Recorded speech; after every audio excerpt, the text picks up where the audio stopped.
Welcome back to my YouTube channel. അപ്പോൾ ഇന്നത്തെ video എന്ന് പറയുന്നത് നമ്മൾ കഴിഞ്ഞ പ്രാവശ്യം ഇട്ടിരിക്കുന്ന പാനൽ കട്ട് അനാർക്കലി ഡ്രസ്സിൻ്റെ ഒരു ഫുൾ വീഡിയോ ആണ്. അപ്പോൾ ഞാനിവിടെ യൂസ് ചെയ്യുന്ന മെറ്റീരിയൽ എന്ന് പറഞ്ഞാൽ കർട്ടൻ തുണിയാണ്.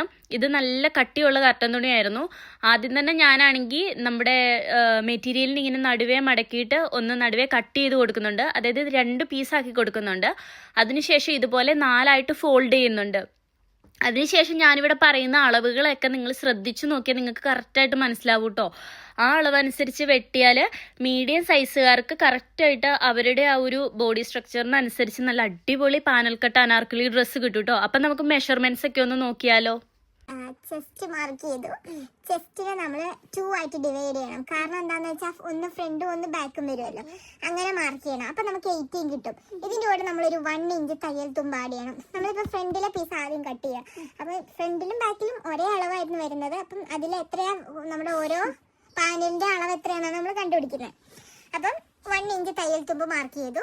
ഇനി നമ്മൾ ഡിവൈഡ് ചെയ്യണം ഇത് എത്ര പാനലാണെന്നുള്ളത്. നമ്മളിവിടെ എടുക്കാൻ പോകുന്നത് 8 പാനലാണ് ഫ്രണ്ടിൽ, 8 പാനലാണ് ബാക്കിൽ, 16 പാനലാണ് ടോട്ടൽ വരുന്നത്. അപ്പം നമ്മളിപ്പോൾ ഫ്രണ്ടിലാണല്ലോ ചെയ്യുന്നത്. അപ്പം നമുക്ക് 8 കൊണ്ട് ഡിവൈഡ് ചെയ്യണം. അപ്പം നമുക്ക് ഇത് കിട്ടും. ഇനി നമ്മൾ ഈ ഒരു ഈ ഒരു നമ്പർ ഇതിനെ നമ്മൾ ഡിവൈഡ് ചെയ്യണം. കാരണം നമ്മൾ തുണി മടക്കിയിട്ടാണ് കട്ട് ചെയ്യുന്നത്. അപ്പൊ ഇതിനെ നമ്മൾ ഒന്നുകൂടെ ഡിവൈഡ് ചെയ്യുമ്പോൾ കിട്ടുന്ന എമൗണ്ട് ആണ് നമ്മൾ മടക്കി വരുമ്പോൾ കിട്ടുന്ന ഡിവൈഡ് ബൈ 2 ചെയ്യുമ്പോൾ കിട്ടുന്ന ഈ ഒരു എമൗണ്ട് മതി. ഈ ഒരു നമ്പറാണ് നമുക്ക് നമ്മുടെ കലിയുടെ അളവ്. കലി എന്ന് പറഞ്ഞാൽ കലി എന്ന് പറയുമ്പോൾ കലിയാണ്. അപ്പൊ ആ പാനലിന്റെ അളവ് വരുന്നത് 1.18 ആണ്. അതിന്റെ കൂടെ നമ്മളൊരു 0.50, അതായത് ഒരു 1/2 ഇഞ്ച് നമ്മൾ തയ്യൽ തുമ്പും കൂടെ ആഡ് ചെയ്യണം. അപ്പൊ ഇതായിരിക്കും നമ്മുടെ ഓരോ കലിയുടെയും അളവ് വരുന്നത്. ഇതിൽ നമ്മുടെ തയ്യൽ തുമ്പും കൂടെ പോകും. അപ്പോഴായിരിക്കും നമുക്ക് കറക്റ്റ് വരുന്നത്. അപ്പൊ ഇതാണ് നമ്മുടെ ഇവിടെ നമ്മളിപ്പോൾ മാർക്ക് ചെയ്യേണ്ട അളവ്. അപ്പോൾ അളവുകളൊക്കെ നിങ്ങൾ കണ്ടല്ലോ. അളവെന്ന് പറയുമ്പം ഇവിടെ ഞാൻ പിന്നെയും എടുത്തു പറയുന്നു, ഇത് മീഡിയം സൈസുകാരുടെ അളവാട്ടോ ഞാനിവിടെ കാണിക്കുന്നത്. അപ്പോൾ ഞാനൊരു മീഡിയം സൈസ് ആയതുകൊണ്ടാണ് ഞാനപ്പം മീഡിയം സൈസുള്ള എല്ലാവർക്കും ഇത് യൂസ്ഫുൾ ആകുമല്ലോ. അപ്പോൾ അതനുസരിച്ച് ഞാനിവിടെ എൻ്റെ അളവ് നിങ്ങളെയും കൂടെ കാണിച്ചു തരുന്നത് കേട്ടോ. അപ്പോൾ നമുക്കാണെങ്കിൽ നമ്മുടെ മെഷർമെൻറ്റ് കണ്ട പോലെ നമുക്കൊരു 1.68 താഴെ മുകളിലും ലെഫ്റ്റ് സൈഡിലും റൈറ്റ് സൈഡിലും നമുക്കിങ്ങനെ മാർക്ക് ചെയ്ത് കൊടുക്കാം കേട്ടോ. അപ്പം 1.68 എന്നുള്ളത് കറക്റ്റായിട്ട് നമുക്ക് മാർക്ക് ചെയ്ത് കൊടുക്കണേ. പിന്നെ ഇതിൻ്റെ അകത്തെ മെയിൻ കാര്യമെന്ന് വെച്ചാൽ ഒന്നെങ്കിൽ നമുക്കിത് സ്ട്രെയിറ്റ് ആയിട്ട് താഴേക്ക് ഇങ്ങനെ വെട്ടാം. പക്ഷേ എന്താണെന്ന് വെച്ചാൽ നമ്മുടെ വേസ്റ്റ് ഒതുങ്ങിയാണല്ലോ ഇരിക്കുന്നത്. അപ്പോൾ നമുക്ക് വേസ്റ്റിൻ്റെ അവിടെ ഒരു ഷേപ്പ് കൊടുത്തിട്ട് വേണം ഇങ്ങനെ വെട്ടാനായിട്ട്. അതിനു വേണ്ടിയാണ് നമ്മളിങ്ങനെ മാർക്ക് ചെയ്യുന്നത് കേട്ടോ. പിന്നെ ആണെങ്കിൽ നമുക്കാണെങ്കിൽ അപ്പോൾ ഒരു 15 ഇഞ്ച് ഇങ്ങനെ താഴേക്ക് 2 സൈഡിലും മാർക്ക് ചെയ്ത് കൊടുക്കണം. അതായത് മെയിൻ കാര്യം എന്ന് വെച്ചാൽ ഇത് പിന്നെ ഞാൻ പറയുന്നു, ഇത് എൻ്റെ അളവാണ് ഞാൻ എടുക്കുന്നത്. നിങ്ങൾക്ക് എവിടെയാണ് ഏറ്റവും കൂടുതൽ ഒതുങ്ങി വരേണ്ടത് അവിടെ നിങ്ങളുടെ അളവ് അനുസരിച്ച് മാർക്ക് ചെയ്ത് കൊടുക്കണം കേട്ടോ. അപ്പോൾ നല്ല ഷേപ്പിന് നിങ്ങൾക്ക് കിട്ടും. എന്നിട്ട് നമുക്കിങ്ങനെ 15 ഇഞ്ച് മാർക്ക് ചെയ്ത് കൊടുക്കാവേ. ഇപ്പോൾ കണ്ടില്ലേ, നിങ്ങൾ വീഡിയോയിൽ കാണുന്ന പോലെ തന്നെ ഞാനിതേ ഇവിടെ 15 ഇഞ്ച് മാർക്ക് ചെയ്ത് കൊടുക്കുന്നുണ്ട്. പിന്നെയെന്ന് പറഞ്ഞാൽ നമ്മളിപ്പോൾ 15 ഇഞ്ച് മാർക്ക് ചെയ്ത് നിന്നല്ലോ, അവിടെ നമ്മൾ എടുക്കുന്നത് ഒരു 1.50 ഇഞ്ചസ് ആട്ടോ. കാരണം നമ്മൾ മുകളിലൊരു 1.68 ഇഞ്ചസ് ഓൾറെഡി മാർക്ക് ചെയ്തിട്ടുണ്ടല്ലോ. അവിടെ നിന്നാണ് നമ്മൾ 15 ഇഞ്ച് താഴേക്ക് മാർക്ക് ചെയ്യുന്നത്. അതിനുശേഷം ഈ 15 ഇഞ്ചിൻ്റെ ലാസ്റ്റ് നമ്മളൊരു 1.5 ഇഞ്ചാണ് നമ്മളിവിടെ മാർക്ക് ചെയ്ത് കൊടുക്കുന്നത്. കാരണം 1.68 താഴേക്കും വരുമ്പോഴും ഒത്തിരി വീതിയായി പോകും കേട്ടോ നമ്മുടെ കലികളുടേത്. അതുകൊണ്ടാണ് ഞാൻ 1.50 ഇവിടെ എടുക്കുന്നത്. അതിനുശേഷം നമുക്കാണെങ്കിൽ ഇതിങ്ങനെ ഒന്ന് മാർക്ക് ചെയ്ത് കൊടുക്കാം കേട്ടോ.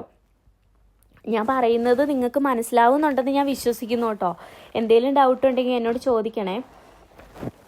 നമ്മളിങ്ങനെ മാർക്ക് ചെയ്ത് കൊടുത്തതിന് ശേഷം നമുക്കാണെങ്കിൽ രണ്ടും ഇങ്ങനെ ഒന്ന് ക്രോസ് ആയിട്ട് വരച്ചു കൊടുക്കാം. ക്രോസ് ആയിട്ട് വരയ്ക്കുന്നതിലും നല്ലത് നമുക്ക് ഡ്രസ്സൊക്കെ നമ്മൾ വെട്ടുമ്പോൾ ഇങ്ങനെ ഒരു കേർവായിട്ട് നമ്മൾ വരയ്ക്കുമല്ലോ, അങ്ങനെ വരയ്ക്കുവാണെങ്കിൽ ഒരു കുറച്ചുകൂടെ ഭംഗിയിലിരിക്കും കേട്ടോ. ഞാനിപ്പോൾ ഇങ്ങനെ ഒരു കേർവായിട്ടാണ് വരയ്ക്കുന്നത്. നേരെ ക്രോസ് ഞാനിവിടെ വരയ്ക്കുന്നില്ലായേ. അങ്ങനെ വരച്ചിട്ട് നമുക്കാണെങ്കിൽ ഈ ഓരോ കലികളെ നമുക്ക് വെട്ടിയെടുക്കാം കേട്ടോ. ഇവിടെ ഞാൻ നേരിട്ട ഏറ്റവും വലിയ പ്രശ്നം എന്ന് വെച്ചാൽ എൻ്റെ മെറ്റീരിയലിന് ഞാൻ ഓൾറെഡി പറഞ്ഞല്ലോ ഇതൊരു കർട്ടൻ തുണിയായിരുന്നത്. അപ്പോൾ ഊഹിക്കാമല്ലോ, കർട്ടൻ തുണി എന്നൊക്കെ വെക്കുമ്പോൾ നല്ല കട്ടിയുള്ള മെറ്റീരിയലായിരുന്നു. അപ്പോൾ എനിക്കിത് വെട്ടാൻ നല്ല പാടായിരുന്നു, എൻ്റെ കൈയൊക്കെ വേദനിക്കുന്നുണ്ടായിരുന്നു. എന്നിട്ട് ഞാനാണെങ്കിൽ എൻ്റെ ചേച്ചിയും കൂടെ എന്നെ ഇതിനകത്ത് സഹായിച്ചിട്ടുണ്ട് കേട്ടോ.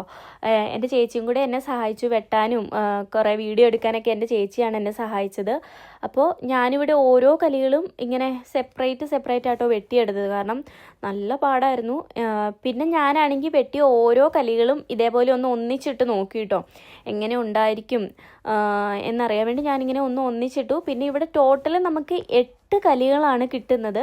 പക്ഷെ ഞാനിവിടെ 7 എണ്ണം എടുക്കുന്നുള്ളൂ. കാരണം എന്നാന്ന് വെച്ചാൽ മീഡിയം സൈസുകാർക്ക് 7 കലികളൊക്കെ ധാരാളമായിരിക്കും കേട്ടോ. 8 കലി എടുത്താൽ ഒത്തിരി നമുക്ക് തയ്യൽത്തുമ്പ് കിടക്കും കേട്ടോ. അപ്പോൾ അങ്ങനെ കിടക്കുമ്പോൾ നമ്മുടെ ഡ്രസ്സ് ഇടുമ്പോൾ ഒരു ബോറായിട്ടിരിക്കുമല്ലോ, നമുക്കാണെങ്കിൽ കുറച്ച് ഓവർ ലൂസായി പോകും. അപ്പോൾ ഞാനിവിടെ 7 എണ്ണം എടുക്കുന്നുള്ളൂ. 7 എണ്ണം എടുത്തിട്ടും എനിക്ക് അത്യാവശ്യം തന്നെ ഇങ്ങനെ തയ്യൽത്തുമ്പ് കിടപ്പുണ്ടായിരുന്നു കേട്ടോ. അപ്പോൾ ഞാനാണെങ്കിൽ ഓരോ കലികളും ഇതേപോലെ അറ്റാച്ച് ചെയ്ത് കൊടുക്കുവാണേ. അപ്പം ഞാനൊരു 1/2 ഇഞ്ച് തയ്യൽത്തുമ്പ് വിട്ടിട്ടാണ് ഞാനിവിടെ ഓരോ കലികളും തയ്ച്ച് കൊടുക്കുന്നത്. അപ്പം ഈ 1/2 ഇഞ്ച് ഇടാൻ കാരണം എന്ന് വെച്ചാൽ നമ്മളെല്ലാം കഴിഞ്ഞ് ഈ ഡ്രസ്സ് ലാസ്റ്റ് സ്റ്റിച്ച് ചെയ്ത് കഴിയുമ്പം നമുക്ക് പിന്നെ എവിടെയെങ്കിലും ഒക്കെ ഷേപ്പ് ചെയ്യണമെങ്കിൽ 1/2 ഇഞ്ചൊക്കെ ഇടുവാണെങ്കിൽ നമുക്ക് ഈസി ആയിട്ട് തയ്ക്കാമല്ലോ. കാരണം അത്യാവശ്യം തയ്യൽ തുമ്പ് നിൽക്കുവാണെങ്കിൽ നമുക്ക് ഇങ്ങനെ ബാക്കിയും കൂടെ നമുക്ക് നല്ല ഷേപ്പിന് നമുക്ക് തയ്ച്ചെടുക്കാമല്ലോ. അതുകൊണ്ടാണ് ഞാനിവിടെ ഓരോ കലിക്കും 1/2 ഇഞ്ച് വീതം തയ്യൽ തുമ്പിട്ട് തയ്ക്കുന്നത് കേട്ടോ.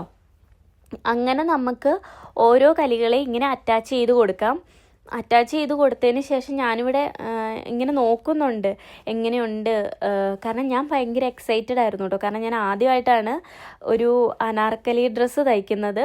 എന്നിട്ട് ഞാനിങ്ങനെയാണെങ്കിൽ രണ്ടും യോജിപ്പിച്ച് കൊടുത്തതിന് ശേഷം ഞാനാണെങ്കിൽ ഇങ്ങനെ ജസ്റ്റ് നിങ്ങളെയും കൂടെ കാണിക്കാൻ വേണ്ടി ഞാനിങ്ങനെ നോക്കുന്നുണ്ട് എങ്ങനെയാണ് ഇതിൻ്റെ ഫൈനൽ ലുക്ക് വരിക എന്നറിയാൻ വേണ്ടി നോക്കുന്നുണ്ട് കേട്ടോ. അപ്പോൾ നമുക്ക് ഇങ്ങനെയാണ് കിട്ടുക. ഇതേപോലെ നമ്മുടെ ബാക്കിയുള്ള 5 പീസുകളെ നമുക്ക് യോജിപ്പിച്ച് കൊടുക്കണം കേട്ടോ.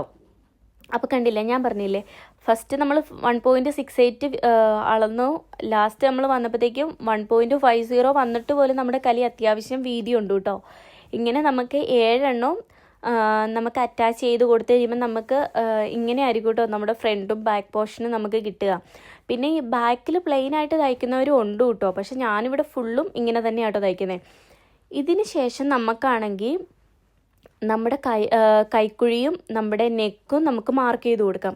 ഇവിടെ എൻ്റെ കൈക്കുഴി ഞാനിവിടെ മാർക്ക് ചെയ്ത് കൊടുക്കുന്നത് 7 പിന്നെ നെക്കെന്ന് പറയുന്നത് ഞാനിവിടെ ഒരു ചതുരക്കഴുത്താണ് ഞാനിവിടെ എടുക്കുന്നത്. കാരണം എനിക്ക് വീനെക്കൊക്കെ ഇതിന് വെക്കുന്നതിനോട് എനിക്ക് വലിയ താല്പര്യമില്ല. അല്ലെങ്കിൽ സ്കാലപ്പ് നെക്കൊക്കെ അടിപൊളിയായിരിക്കും കേട്ടോ, നല്ല രസമായിരിക്കും. പക്ഷേ ഞാനിവിടെ ഇപ്പോൾ ചതുരക്കഴുത്താണ് വെക്കുന്നത്. ഇങ്ങനെ ഞാനാണെങ്കിൽ എൻ്റെ കൈക്കുഴിയൊക്കെ മാർക്ക് ചെയ്ത് കൊടുത്തു. അതിനുശേഷം നമ്മുടെ ഫ്രണ്ടും ബാക്കും ഞാനിങ്ങനെ സെപ്പറേറ്റ് മാർക്ക് ചെയ്താട്ടോ കൊടുക്കുന്നത്. കാരണം ഞാനിവിടെ ഇപ്പോൾ ഒരു പീസേ ഞാനിവിടെ മാർക്ക് ചെയ്യുന്നുള്ളൂ. ഇതിന് ശേഷം കേട്ടോ ഞാൻ രണ്ടാമത്തെ പീസ് കൂടെ മാർക്ക് ചെയ്തെടുത്തത്. ഞാനതിന് ശേഷം അതിങ്ങനെ കട്ട് ചെയ്തെടുത്തു. നമ്മുടെ കഴുത്തും നമ്മുടെ കൈക്കുഴിയും മാർക്ക് ചെയ്തതിന് ശേഷം ഞാനാണെങ്കിൽ അത് ജസ്റ്റ് ഇങ്ങനെ നമ്മുടെ മുട്ടുസൂചി വെച്ച് ഒന്ന് സെക്യൂർഡ് ചെയ്തിട്ടുണ്ട് കേട്ടോ. കാരണം അറിയാമല്ലോ നമ്മൾ എവിടെയെങ്കിലും ഒരു തെറ്റ് പറ്റിയാലോ. കാരണം ആദ്യമായിട്ട് ഞാനിങ്ങനെ ഒരു അനാർക്കലി ഡ്രസ്സ് തയ്ക്കുന്നതാണ്. അതിൽ ഒരു തെറ്റ് പറ്റരുതെന്ന് ആലോചിച്ചാണല്ലോ ഞാൻ ഓരോന്നും ചെയ്യുന്നത്. അപ്പം ഞാൻ ഭയങ്കരമായിട്ട് പ്രൊഫഷണലാക്കാനൊക്കെ ശ്രമിക്കുന്നുണ്ട്. പക്ഷേ ഞാനത്ര കാര്യമായിട്ട് തയ്യലൊന്നും അറിയത്തില്ലാത്തതുകൊണ്ട് എൻ്റേതായ കുറേ മിസ്റ്റേക്കുകൾ ഇതിൻ്റെ അകത്ത് വന്നായിരുന്നു കേട്ടോ. അതിനുശേഷം രണ്ടാമത്തെ പീസിലും ഞാനാണെങ്കിൽ ഇങ്ങനെ എൻ്റെ കൈക്കുഴിയും കഴുത്തും ഇങ്ങനെ മാർക്ക് ചെയ്ത് കൊടുക്കുന്നുണ്ട്. അതിനുശേഷം അതനുസരിച്ച് നമുക്കത് വെട്ടിയെടുത്ത് നമുക്ക് സ്റ്റിച്ച് ചെയ്യാം കേട്ടോ. പിന്നെ ഈ ഒരു ഡ്രസ്സെന്ന് പറയുമ്പം നമുക്ക് സ്ലീവ്ലെസ് ആയിട്ടും പിന്നെ സ്ലീവ് പിടിപ്പിച്ചും നമുക്ക് ഇതിടാം കേട്ടോ, നല്ല ഭംഗിയായിരിക്കും. പക്ഷേ ഇവിടെയെന്ന് വെച്ചാൽ ഞാനിതൊരു പാർട്ടി വെയർ ആയിട്ട് ഇടാനാണ് ഉദ്ദേശിക്കുന്നത്. കാരണം അത്രയ്ക്കും നല്ല മെറ്റീരിയലാണ്. അപ്പോൾ ഞാനിവിടെ ആദ്യം സ്ലീവ് പിടിപ്പിക്കേണ്ടെന്ന് വിചാരിച്ചു. അതിനുശേഷം ഞാൻ ഓർത്ത് ഓക്കെ സ്ലീവ് വെച്ചേക്കാം, കാരണം എനിക്ക് കൂടുതലും സ്ലീവ് ഉള്ള ഡ്രസ്സാട്ടോ ഇഷ്ടം. അപ്പം ഞാനിവിടെ അതിന് വേണ്ടി ലാസ്റ്റ് ഇങ്ങനെ സ്ലീവ് കട്ട് ചെയ്തെടുക്കുന്നുണ്ട്. ചെറിയ സ്ലീവാട്ടോ ഞാനിവിടെ പിടിപ്പിക്കുന്നത്. അപ്പോൾ ഞാനിവിടെ ദേ നമ്മുടെ സ്ലീവിനുള്ള തുണിയൊക്കെ കട്ട് ചെയ്തു, നമ്മുടെ സ്ലീവും അറ്റാച്ച് ചെയ്ത് കൊടുത്തു. ഫൈനലായിട്ട് ഞാൻ എൻ്റെ ഡ്രസ്സ് ജസ്റ്റ് ഒന്ന് അയൺ ചെയ്ത് കൊടുക്കും കേട്ടോ. കാരണം അയൺ ചെയ്തിട്ട് നമ്മൾ ഇടുവാണെങ്കിലാണല്ലോ ആ ഒരു കറക്റ്റ് ഭംഗിയൊക്കെ, ചുളിവൊന്നും ഇല്ലാതെ അതിൻ്റെ ഭംഗി കറക്റ്റ് അറിയാൻ പറ്റുള്ളൂ. നിങ്ങൾ നോക്കിയാൽ ഞാൻ പറഞ്ഞില്ലേ, ആ ഒരു കറക്റ്റ് നമ്മുടെ ആ ഒരു വേസ്റ്റിൻ്റെ ഭാഗത്തായിട്ട് നല്ല ഷേപ്പിൽ നമുക്ക് ഒതുങ്ങിയിരിക്കുമ്പോൾ നല്ലൊരു പ്രത്യേക ഭംഗിയല്ലേ. പിന്നെ ഈ വീഡിയോ എടുത്തപ്പോൾ നല്ല കാറ്റായിരുന്നു കേട്ടോ. ഞങ്ങൾ ഉദ്ദേശിച്ച പോലെ വീഡിയോ വന്നില്ല, എന്നാലും എൻ്റെ മാക്സിമം ഞാനിവിടെ ട്രൈ ചെയ്യുന്നുണ്ട് കേട്ടോ. അപ്പോൾ ഇതായിരുന്നു നമ്മുടെ ഫൈനൽ ലുക്ക്. നിങ്ങൾക്ക് ഈ വീഡിയോയിൽ എന്തെങ്കിലും മനസ്സിലാവാത്തതുണ്ടെങ്കിൽ എൻ്റെ അടുത്ത് പറഞ്ഞാൽ മതി കേട്ടോ. ഞാനാണെങ്കിൽ കമൻറ്റിൽ നിങ്ങൾക്ക് പറഞ്ഞു തരാം, കുഴപ്പമൊന്നുമില്ല. അപ്പോൾ ഞാൻ ആദ്യമായിട്ടാണ് ഒരു ലോങ് വീഡിയോ എടുക്കുന്നത്, അതിൻ്റേതായ തെറ്റുകുറ്റങ്ങൾ ഇതിന് കാണും, നിങ്ങളൊന്ന് ക്ഷമിക്കണം കേട്ടോ. അപ്പോൾ ഇതാണ് നമ്മുടെ ഫൈനൽ ലുക്ക്. നിങ്ങൾക്ക് ഇഷ്ടമായാൽ നിങ്ങൾ പറയൂ കേട്ടോ. അപ്പോൾ ഇത്രേ ഉള്ളൂ, ബൈ.